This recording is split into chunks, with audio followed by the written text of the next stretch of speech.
Mangwanani akanaka muri yeZimbabwe, tinokuchingamidzai zvekare kune chimwe chirongwa pano paZim Facebook Secrets and Confessions. Tadzoka zvekare nemamwe mamessages. Reketai tibva tapinda mumamessages edu atadzoka takakubatirai. Message yedu yekutanga yakamira sekudai so: hanzi makadi zvenyu mukoma, ndinokumbirawo kuti munge muchindiposterawo nyaya yangu makavikawo chitupa changu. Ndauyawo pano ndine secret yangu iyo yandiinayo, uye zvekare handizivi kuti mudzimai wangu ndomuudza here kana kuti ndongoramba ndakanyarara.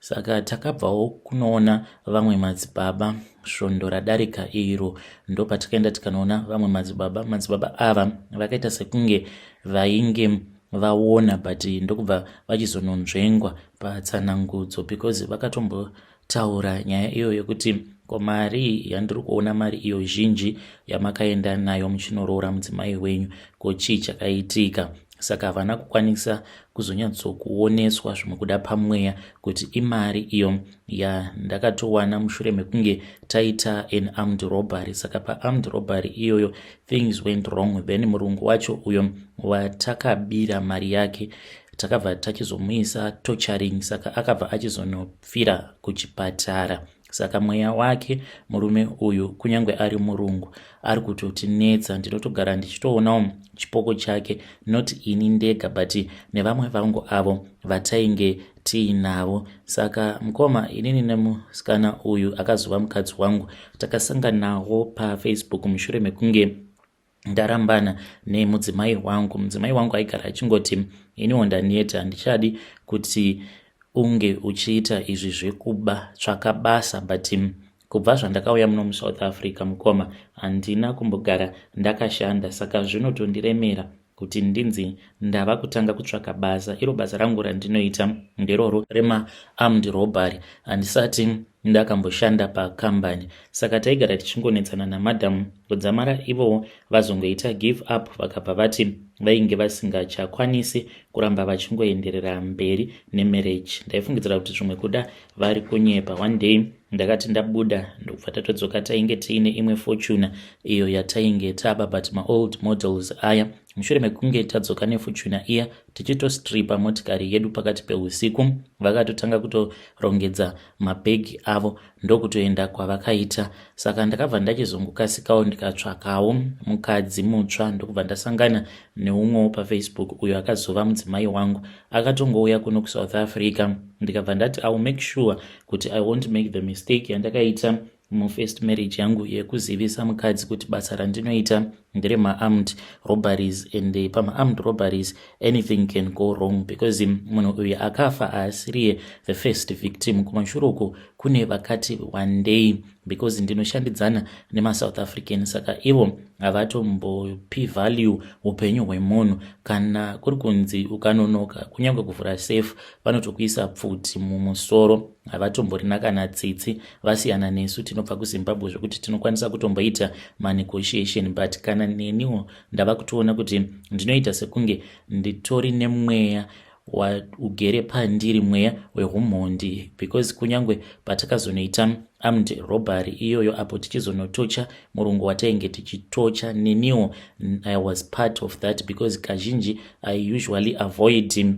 ndinenge ndakamira ndiri panze ndichitarisa kuti hapana here backup kana kuti mapurisa anenge ava kupatrola munzvimbo imomo matinenge tiri. But ipapo ndakatobatsira kutoshungurudza murungu iyeye kuti ange achizotipa mari zvekare nekutipa password yesafe. Saka taimurova uye zvekare nekumugwinhisa nemagetsi, ndokubva achizotipa mapassword. But nekuda kwekuti takamutocha kwenguva refu akazoshayika murungu uyu kubatwa, hatina hedu kubatwa. Ndiine mari yangu yandainge ndiinayo, ndainge ndichida kutenga motikari. Mukadzi ndokubva achizoona kuti ndainge ndiine mari, akabva achizoti kana uchindida ndiroore. Saka ndakazongoenda kumusha ndikazongonoroorawo zvekuti ko ndingagoita sei. But titori muroad tichienda kumusha, ndakatochiona chipoko chemurungu iyeye bhazi parakazoita recess tava muMessina. Vanhu vakati vachitenga sadza, maKFC, iniwo ndainge ndakatomira padhuze nebhazi ndichisvuta hangu fodya. ndo pandakabva ndachizomuona murungu uya uyo watakauraya akauya padhuze neni akabva anditi haungaendezve kumusha kwako nemari yangu, ndokubva atongonyangarika. Saka ndakangoti zvimwe kuda imbanje dzandainge ndichisvuta. Then ndokubva tachizosvika kumusha ndakaroora tikabva tachizodzoka kunoko. Saka mudzimai wangu akatombobatira pamuviri. Abatira pamuviri kudaro ndakabva ndachizomurota. Ndakamurota ainge achifamba ari mugame park. Ndobva pachizongosvika umwe murungu uya akabva achizoshanduka, akabva achizoita shumba, akabva achizotanga kudya mudzimai zvekare nemwana. Mangwana acho makuseni ndichitomuka ndikabva ndatonzwa mudzimai wangu achiti ari kurwadziwa, ainge achinzwa pain mudumbu. Pasina kana 30 minutes akatotanga kutoblita, ndo kutobva kwayakaita nhumbu yacho. Saka kusvika pari zvino mukomana mudzimai wangu anzwa nemamiscarriages. Handichazivi kuti ndozvifambisa sei. Tiri kufamba zvedu, but mukufamba uko kwatinenge tichitoita ndinenge ndichitotya kuti zvimwe kudai I'm going to get exposed. Ndomuudza here mudzimai wangu kuti mari yandakakurooresa nayo imari yandakatobva nayo patakaita armed robbery, ende ndinotoona chipoko chemurungu uyo watakauraya. Hey vedare, ndo message iyo yandakatumidzirwa ichibva kuna mukoma vedu. Zvakangooma hazvo vedu we. Hanzi mudzimai wangu anongogara achingorwara nguva dzose. Ngati vabatsireiwo mucomment section.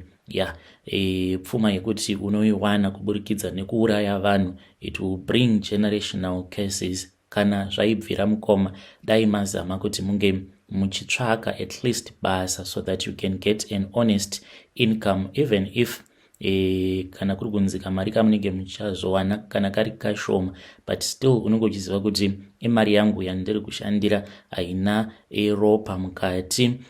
Ngatitaurei navo mucomment section. Zvakangooma hazvo veduwe kuroora nemari yawakanoba mushure mekunge waba wobva watouraya munhu wobva waendako uchinoroora nemari yeropa. Zvakangooma hazvo veduwe. Regedzai tibva taenda panyedu inotevera. Nyedu inotevera yakamira sekudai so.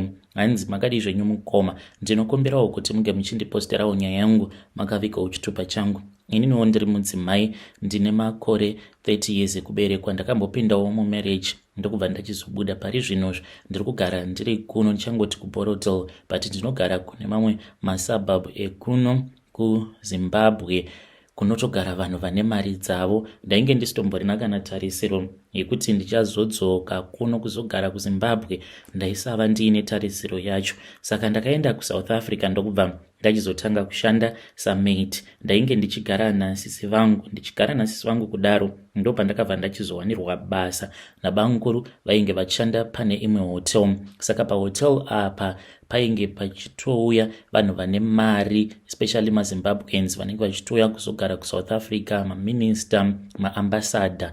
Saka ndo pandakabva ndachizosanganawo nemurume uyo akazondiroora. Takabva tachizotanga kutaura, akandiudza kuti ainge achida kumboenda kunogara kumhiri kwemakungwa. Akabva achizoenda akanogara kumhiri kwemakungwa, then ndokubva achizodzoka akati ndikuda kuti ndinge ndichikuroora. But ipapo paakati ainge ava kuda kundiroora, ndine hope dzandakarota. Ndakarota gogo vangu vamwe vakafa vainge vakamira kumberi kwangu vachinditi hakuna kwauri kuenda, hakuna kwauri kuenda.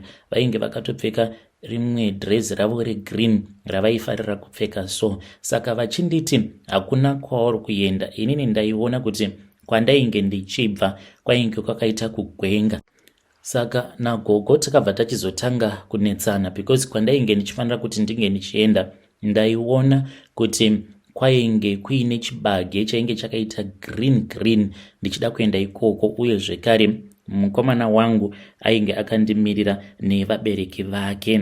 Saka gogo vakabva vanditi hausi kufanira kuti unge uchienda ikoko. Ndikabva ndatanga kuvatuka ndichivati makafa muri murombo, neniwo muri kuda kuti ndinge ndichizofa ndiri murombo, siyanai neni. Vakangonongedzera uko kwandainge ndichida kuenda. Ndakabva ndachizoona kuti muchibage, mumunda wechibage mainge muine mombe dzainge dzirimo. Saka mombe idzi dzainge dziri tsvuku vakabva vanditi mombe idzo unoziva kuti dzinoreva kuti kudii. Ndikabva ndati kwete, ndikabva ndangoramba ndichingovatuka. Ndakati ndichifamba mukoma vakanongedzera zvekare, ndikabva ndachizoona kuti vabereki vemurume wangu vainge vakatakura zvana mumaoko, but zvana izvi zvainge zvakaita zvidhara. Zvakati zvaona kuti ndainge ndazviona zvikabva zvachizohwanda, zvakaita sekunge zvakanzi pindai muchibage munge muchihwanda. Gogo vakangoti vaona kuti ndainge ndakwanisa kuyambuka,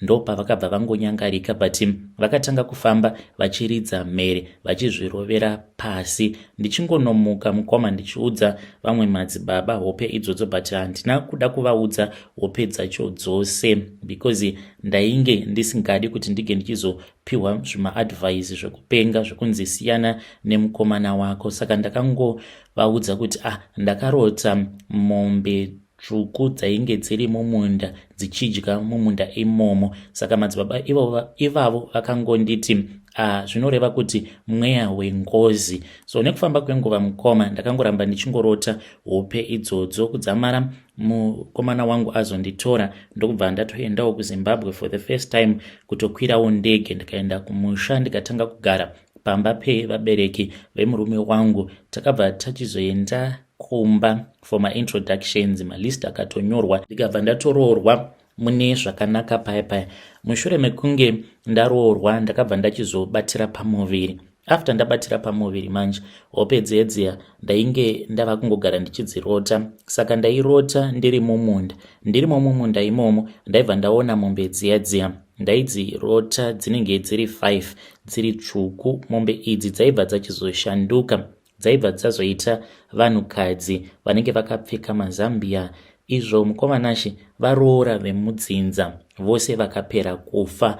Ndakazoendawo kune rimwe sowe ndikazongonoudzawo vamwe madzimai hope dzandainge ndichirota. Ndo vakazotondiudza kuti vamwene vangu navatizvara vangu ivo vanoita izvozvo zvekubata mishonga, hanzi they are part of a secret cult. Handina kuda kuzvibhilivha because ndaifungidzira kuti zvimwe kuda pane weukama asiri kuda kuti ndinge ndichigara nemurume. Unongozviziva zvazvinoita kana uri munhu anenge ainyanyisa kutambudzika. Unotozviudza kuti zviri nani kugara nemurume anenge aine vabereki vakaromba but uchirarama upenyu hwakanaka. Ndaisaziva kuti zvinorevei kuzorarama uri mazviri. Saka ndakazozvara mwana akafa mukoma. Mwana uyu wandakazvara akafa ainge achiita sekunge ainge akadyiwa nemakonzo. Then ndokubva ndachizobatira zvekare pamwe pamuviri, ndikabva ndachizotanga futi kurota hope idzodzo. Saka ndakazoudzwa futi neumwe muprofita ari kuti ndiri kufanira kuti ndinge ndichisiyana nayo marriage iyi nekuti chasara kufa. Hanzi ndakatoita lucky nekuti varoora ose avo vandinorota but dziri mombe dzinenge dzichifura dziri mumunda imomo, hanzi vakafa vaine pamuviri. Lakiwo rangu randakatoita ndiri kutoti ndakazotongozvara hangu mwana. Hanzi vane zvikwambo zvinodya vana vevaroora, ende kana kuri kunziwo ukaitawo laki unokwanisa kuzotoitawo hako vana wobva wachizongoramba uri mumarriage. But ivo vari kuti zviri nani kuti ndige ndichisiyana naye murume uyu, but inini ndinomuda kuti ndige ndichidzokera kunhamo handikwanise. Kutaura kudai ndakatotengerwa motikari semuroora navatezvara vangu. One day vakangoti tose handei kutown. Vakaenda ivo nevana vavo nevazukuru, but vakabva vachizongoti inini ndige ndichizosara ndichiita mabasa epamba. Ndakabatikana, but after about an hour ndakanzwa gedhi richivhurwa. Ndakangoignore because ndainge ndakatobhoyekana.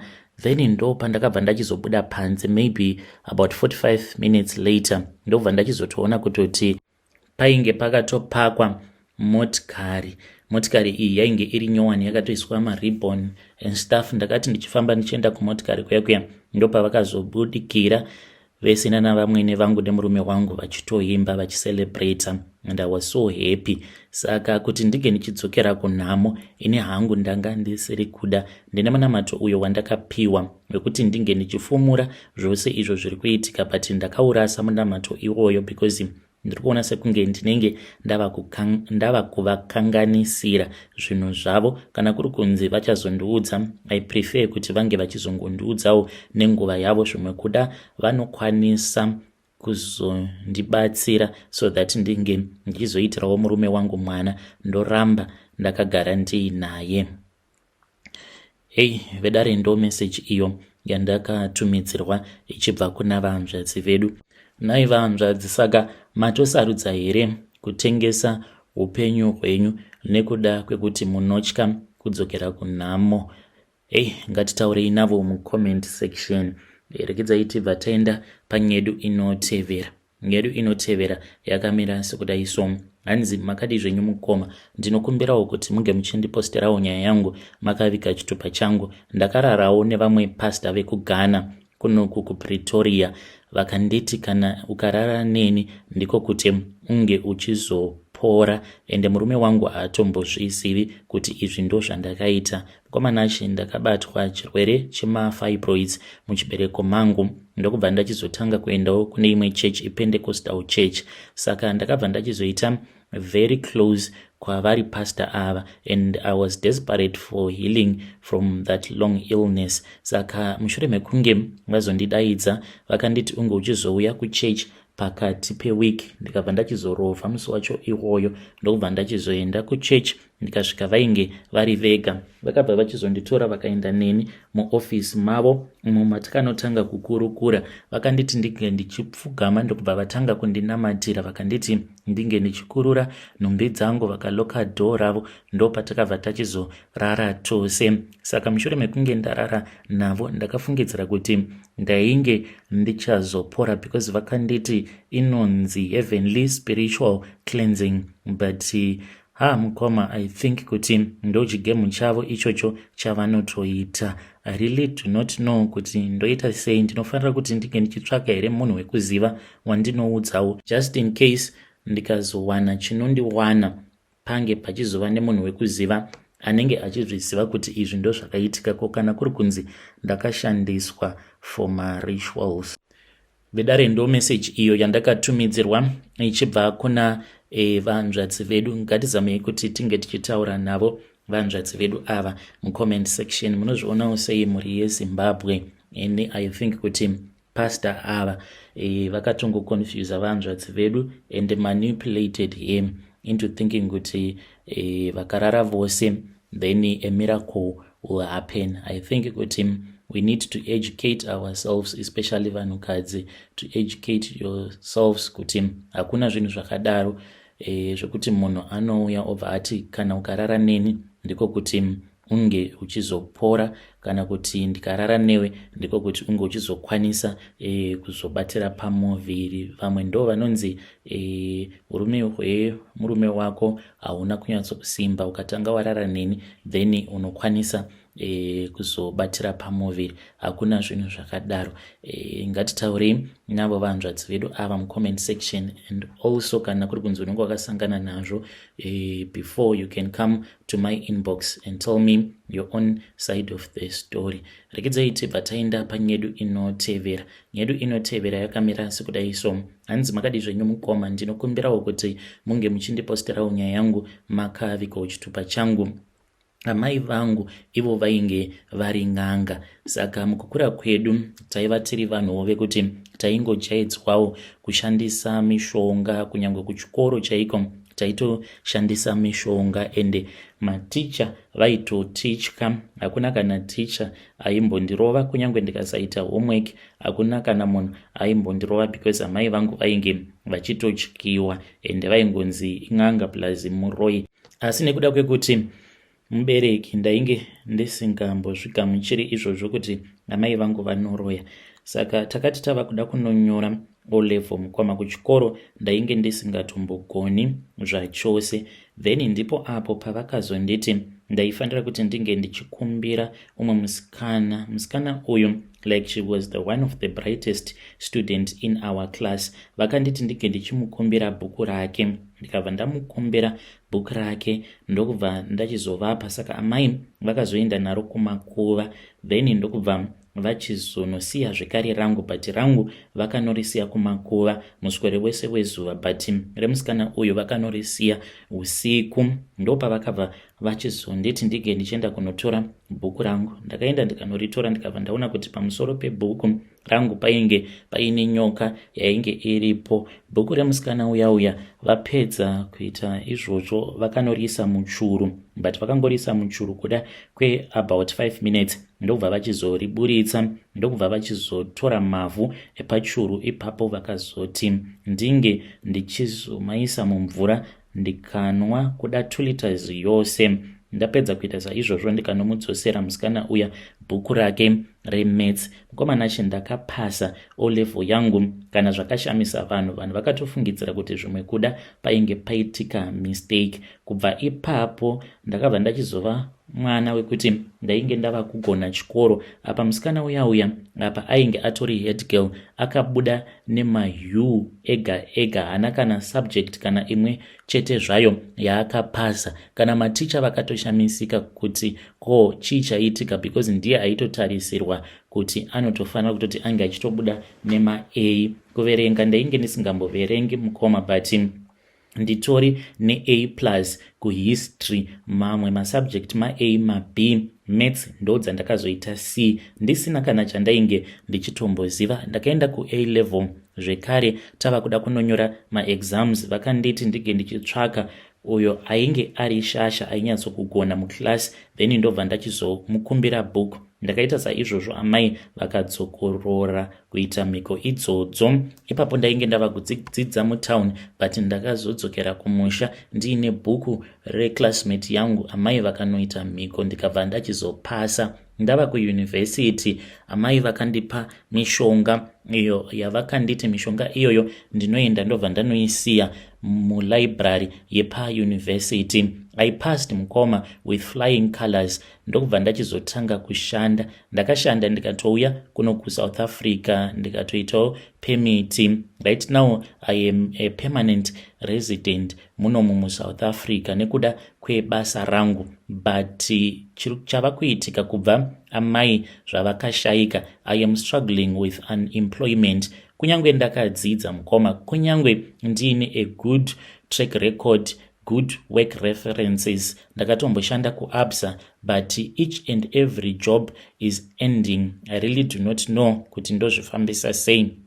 Kana mukandiposterawo nyaya yangu ndizivise ndichange ndichizotevererawo ndiri mucomment section. Ndanga ndiri kutsvakawo munhu anokwanisa kundibatsira kubva zvakafa amai. Upenyu hwedu hwakabva hwapinda musango. Vanasisi vangu vose vainge vakaroorwa vakatochata, vamwe vainge vakaenda kuCanada vakadzoka. Pane zvakangoitika vakatonetsana nemurume wavo vakabva vatozodhipotewa. Apa vainge vatova munhu vainge atova nemapepa. Saka tikutongotsvakawo help so that we can get our lives back again.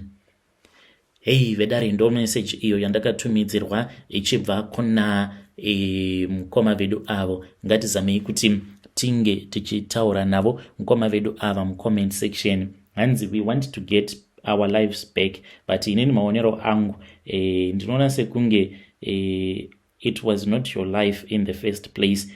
Makatobira, amai venyu vakabira vamwe vanhu their destinies. Saka that destiny, maybe it was returned back to the original owner, which means kuti imimi mava kutofanira kutoti munge muchitotanga kutoti one to create your own destiny, because kubva muchiri form 4 makapasa muchishandisa pfungwa dzoumwe mwana weumwe munhu.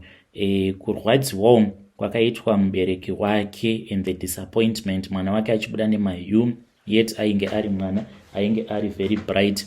Ndo the same pain that you are feeling right now. Kunyangwe pamakazonyonyora A level maingoshandisa chete pfungwa dzevana vevamwe vanhu.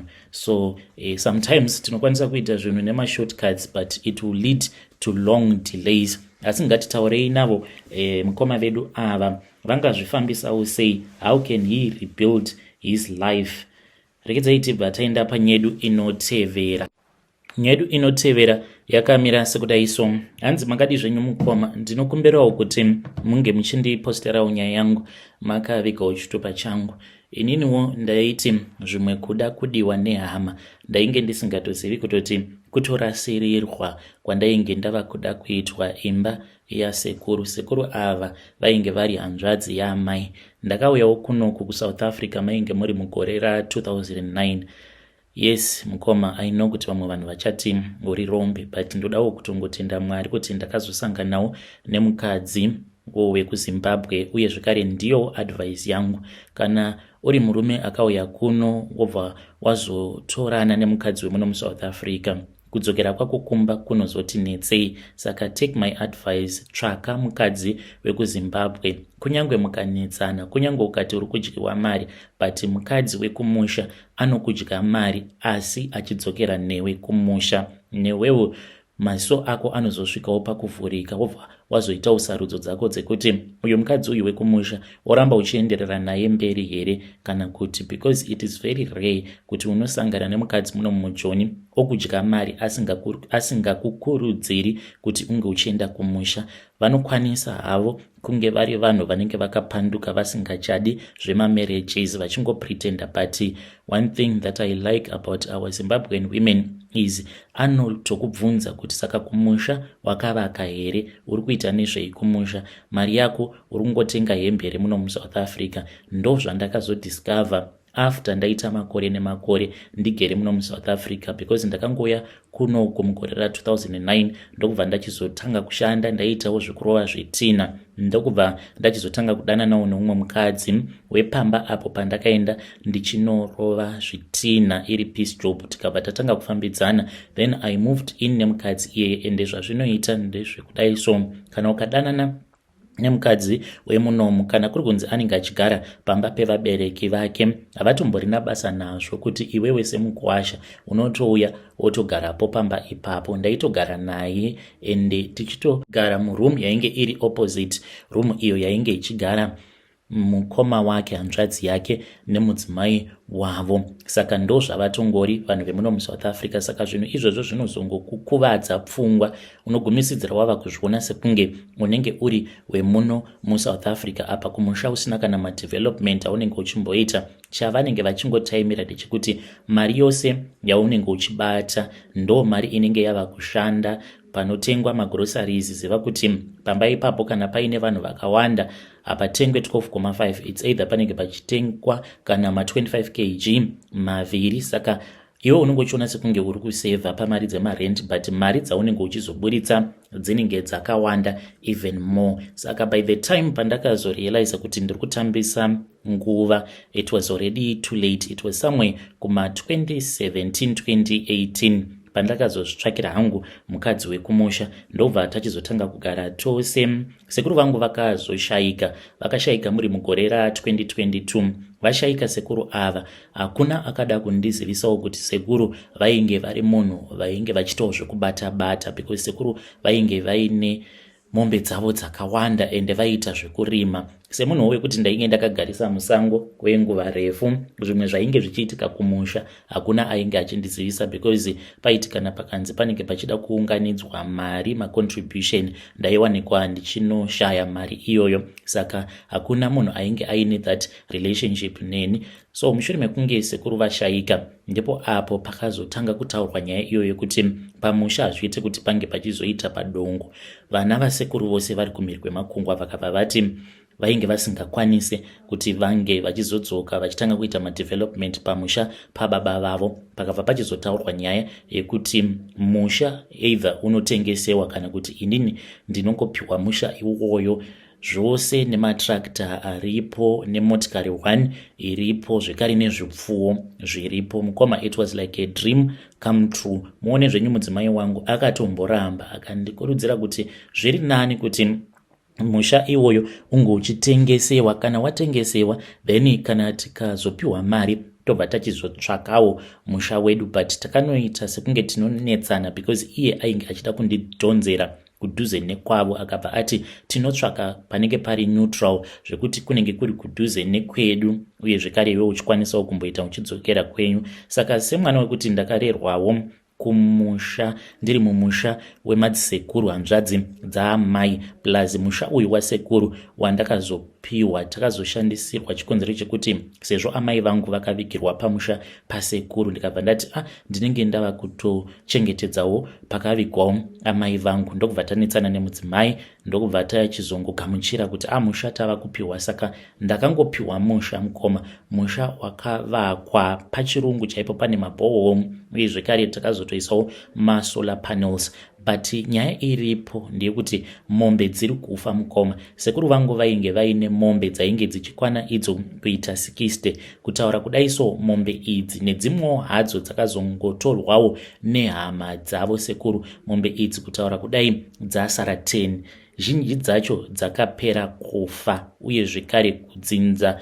Rakaberekerwa amai vangu kune chirwere chekuti vanhu vanongotanga kungopenga. Saka kubva zvandakatanga kugarapo pamusha apa ndine munin'ina wangu mwana wababa vangu, but baba vangu vakangoitawo mwana wemusango, vakaita vana vakawanda. Saka munin'ina wangu uyu ari kupenga, in which handichazivi kuti ari kupengesewa here nezvinhu zvacho izvozvo zvatakazoudzwa kuti ivo sekuru vainge vaine zvinhu zvavo, vaiva nechikwambo chavo icho chaivachengetera pfuma uye zvekare chaita kuti vange vachizova nemombe dzakawanda sedzavainge vainadzo. Saka ndikudawo kubvunza kubva kumhuri yeZimbabwe kuti mungandipawo advice yakaita sei kana kuri kunziwo mukaposta nyaya yangu. Please ndapota ndinokumbirawo kuti munge muchindibatsirawo, ndichazoteverera ndiri mucomment section. Vedare ndo message iyo yandakatumidzirwa ichibva kuna mukoma vedu. Zvakangooma hazvo vedu we, ngatizamei kuti tinge tichitaura navo mukoma vedu ava mucomment section. Pakaipa maifanira kungonyumwa mukoma kuti shuwa mungangopiwa musha wakatovakwa pane mabohou, pane mombe dzinosvika kuma60, pane motikari, motongonzi musha uyu muzukuru tava kutokupa apa uri mwana wemukuwasha otopiwa zvinhu zvose izvozvo. Munoreva kuti kudzinza uko kwacho kwakaberekerwa amai venyu, munoreva kuti hakuna here umwe murombo wekupedzisira aikwanisa kungopiwa zvinhu zvose izvozvo? Why makapiwa zvinhu zvose izvozvo? Ngatitaurei navo mucomment section. Munoti kudii nayo nyaya yakadaiso yekuti unongopiwa kana imba obva watongonzi imba iyi ndeyasekuru vako, unofanira kutongoti unge uchizotouya uchizotogara, worst of all uri mwana wemukuwasha. Ngatizamei kuti tinge tichitaura navo mukoma vedu ava mucomment section vozvifambisa sei. Rekedzai tibva taenda panyedu inotevera. Nyedu inotevera yakamira sekudaiso. Hanzi makadi zvenyu mukoma, ndinokumbirawo kuti munge muchindiposterawo nyaya yangu makavikawo chitupa changu. Ini ndiri murume uye ndatobvezera, koma ndiri murume uye zvekare ndine makore 57 yeze kuberekwa. Ndinoda kureururawo kuti vabereki vangu vakaviga mutwini wangu ari mupenyu. Izvi zvinonzi zvakaitwa apo patainge tichitori vana vadiki tisati tatombova ne3 days tabva mukuzvarwa. Makore acho iwawo hanzi vanhu vainge vachiri nebelief yekuti kana vana vakazvarwa vari matwins, wani wacho anenge asiri mwana asi kanenge katori kachikwambo. Saka ndine twin brother yangu uyo akavigwa ari mupenyu, iniwo ndinobva kwamutoko. Vedare ndo message iyo yandakatumidzirwa ichibva kuna mukoma vedu ava. Zvakangooma nazvo vedu we. Ngatizamei kuti tinge tichitaura navo mukoma vedu ava mucomment section. I think kuti vatori netrauma iyoyo yekutoziva kutoti pavakazvarwa ivo nemutwini wavo, then mutwini wavo akabva achizovigwa ari mupenyu. Zvakangooma hazvo vedu we. Makambonzwawo here nyaya yakaita sei? Zvakamboitikawo kwenyu here? You can come to my inbox and then you tell me your own side of the story. Regedzai tibva taenda panyedu inotevera. yedu inotevera yakamira sekudai so. Hanzi makadi zvenyu mukoma, ndinokumbirawo kuti munge muchindiposterawo nyaya yangu makaviga chitupa changu. Ndakamboenda paCentral but handina help yandakawana. I am a male victim of domestic abuse. Saka zvakaitika kwandiri mukoma ndezvekuti ndakarorawo mukadzi wangu but vabereki vake vane mari, iye akadzidza, ini handina kudzidza. Ndakangoitawo mechanics dzekudzidzirawo muroad kunosangana kwatakaita. This was after ndatanga kugadzirawo motikari dzababa vake. Ndainge ndichiri kushandira uyo mudhara akandidzidzisa mechanics, saka ndainge ndava kupota ndichitumwa ndichinogadzira motikari dzavatezvara vangu. Ndopa ndakabva ndachizotanga kutaurawo nemusikana uyo akazova mukadzi wangu, ndokubva andida paya. But kunyange patakatanga kudana namukoma ndakatoona kuti zvainge zvakatongooma hazvo because ndainge ndisina kana sei murelationship. Aikwanisa kungobuda otoenda kana kupati then obva achizotodzoka kana mangwana makuseni apa anenge abva kumba kwavo achiti ari kuuya kwandiri. Vabereki vake vaingomubvumidza chete kuti ange achiuya kwandiri. Aiti kana auya kwandiri then aibva atoti ndava kuenda kupati ondisiya ndiri ndega. Dzimwe nguva otonditi ufonere vabereki vangu uvaudze kuti ndinenge ndiinewe apa kwandiri manje kuti ndinge ndichizokwanisa kurara. Ndaisakwanisa kurara ndichingozvibvunza kuti so kana kuri kunzi akazopondewa then vabereki vake vanozongoblema inini vachiti ndini ndainge ndiine mwana wavo. But takazongosvika edu mukuroorana. Kunyange ipapo pandakamuroora mukoma ndaiva ndiine kamari kangu kandainge ndiinako. Akandiseka, she mocked me, akanditi ndinojairira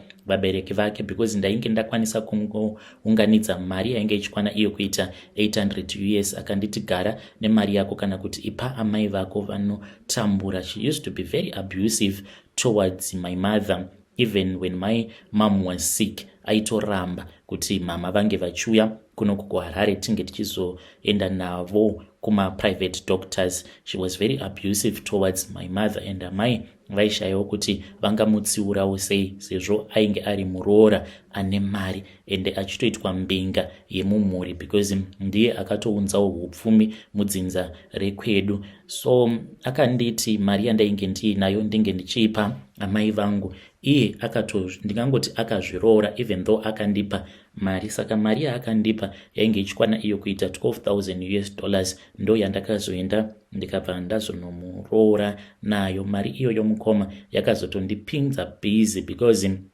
mushure mekunge tabva mukuroorana akabva achizoti taifanira kuti tinge tichigara pasi tikatanga kuita macalculations. Saka pane vamwe sekuru vangu vakazongoitawo hutsotsi vakazongodyawo kamari but vakangodya $50 in which vakabva vati since tainge tisina kuvapa mari yetransport pavakauya vachibva kumusha vachibva kuHarare, sekuru ava ihanzvadzi yaamai. Saka vakazongotorawo ka$50 kako vakati ndainge ndichida kureplace pamari iyo yamainge musina kundipa. Mari iyo yomukomanashi ndakazototi ndashanda ndikamudzosera chiti ndinoda mari yangu, hama dzako dziri kuda kundidya.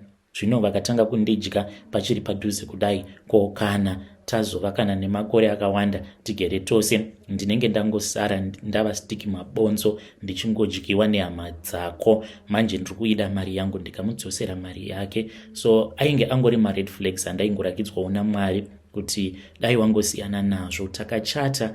Pamuchato pacho mukomanashi ndingangoti waingova muchato wake nehama dzake. Hama dzangu sezvo tiri vanhu hove kuti hatina chatiinacho, ndaitongoona hama dzangu dzichitongonyenyeredzwa pamaprograms ose because kunyange ipapo paiitwa urongwa hwacho ihwohwo through the church. Hama dzangu dzaingonyenyeredzwa. There was no consultation whatsoever. Zvazvokuti madzitete vanombogarawo pasi vachironga, vabereki vachironga nezvemuchato wevana. Zvose izvozvo zvainge zvisipo. Taitoita zvekuzotongoziviswa. Kunyange inini nyangwe mawedding rings akaenda iye naamai vake vakanosarudza mawedding rings zvekare negauni. Kunyange suit mukoma ndakazotongofonerwa nevamwe tsano vari kunze kwenyika vakati tsano tatokuwanirai suit. Awa ndo masutu amuchapfeka imimi nema best man enyu. Ndokubva zvinhu zvatotumidzirwa paya tikazvigamuchira. Saka hama dzangu dzinozviona kuti ndo zviri kuitika but havana chavanokwanisa kuita ivowo financially vari kubenefita because iye haake kubatsira ari kubatsira hama dzangu anoendesa vana even vana sekuru anovaendesa kuchikoro kumaboarding schools. Ndine hama dzakati one day mukoma dziri kubatsirwa nemudzimai wangu but dambudziko riripo nderekuti mudzimai wangu uyu she is abusing me physically. Dzimwe nguva anokwanisa kutondirova, hakusi kunzi handikwanise kumudzosera, ndinokwanisa kutomudzosera but nekuziva situation yangu like ipapo pandakazoenda kuCentral ndichida kunotaura nyaya yangu. Fortunately vamwe madam avo vandakazonotaura navo havana kukwanisa kuda kuzvigamuchira nekuda kwezvandiri semunhu ari kuraramawo ari mumari. Kana ukanditarisa ukandiona ndichifamba it will be very difficult. Kujimu ndinoenda kana motikari yandinofamba nayo imotikari yakanaka kwazvo zvekuti zvinokwanisa kukuremera kuti unge uchizvigamuchira kuti ndinorohwa nemukadzi. Chainge chaitika musi wacho iwoyo akandiona ndainge ndakagara pacheya uye zvekare ndainge ndakaisa laptop yangu padressing table yake, saka akapinda mubath akabva achizogeza akangonditi scuse pane zvaainge achida kutora mukadressing table kake. Ndokubva ndachizodziura paya akabva achizotora zvaainge achida kutora ndokubva aenda akanogeza. Paakadzoka mukomana acho akangonditi ko uchiri wakagara ipapo, ndokubva angorasa zvimafuta zvake pasi akangoita madhirama ake. Ndakangomusiyawo ndikamuignore. That was when paakazouya akabata blower akandirova neblower iroro mumusoro mukoma. Ndo zvakaitika. Ndakamubvunza kuti ko uri kuitei, akabva achizotora laptop iyoyo mukoma. Lucky enough yakazongoenda ikazonodonera pamubhedha but dai kwanga kuri kunzi akaikanda ikanorovera kumadziro zvimwe kudai ingadai yakatotsemuka. Akanditi all that you are busy doing is uri kuona vanhu paTikTok vachitweka, in which I was not doing that. Ndaingovawo ndiri paTikTok zvangu palaptop. Saka ndakashayawo kuti ndoita sei, ndikatokuvara mumusoro because akanditema neblower. Ndokubva anditi ita zvaunonzwa kuda. Saka ndakabuda ndiine hasha ndokubva ndaenda kumapurisa for the first time in my life ndichienda kunoripota the incidents but unfortunately madam vacho vandakasvika ndikaudza nyaya yangu havana kukwanisa kuda kuzvibelieve kuti ndo zvainge zvaitika. Saka now I am back to stage 1. Ndava kutongozviudza kuti ndichangoshingirirawo for the sake of my kids because pandakadzoka akangonditi zvinotongoda kuti ushingirirewo nekuti ndo zvandiri, ndo karektawo yangu yandiinayo, saka wotongojairirawo. Saka akanditi kana ndikamuavoida inini naye atimbonetsani. Like ipapo akangonditi dai kwanga kuri kunzi pandakakuti excuse dai wakangobva nelaptop yako padressing table yangu wakaenda kana kulounge uko inga one space irimo. Saka I'm going to try muri yeZimbabwe kuti from now on going forward kuti pose apo pandinenge ndichiona sekunge panenge paine matensions maybe ndombobuda hangu panze ndogara panze kana kuti ndoenda kugarage ndongonospendawo time ndiri kugarage nevakomana vangu. Kana mukaposta nyaya yanguwo ndizivisei ndichange ndichizoteverera ndiri mucomment section. Hey vedare ndo message iyo yandakatumidzirwa ichibva kuna mukoma vedu. Zvakangoma hazvo vedu we, ngatitaurei navo mucomment section mukoma vedu ava.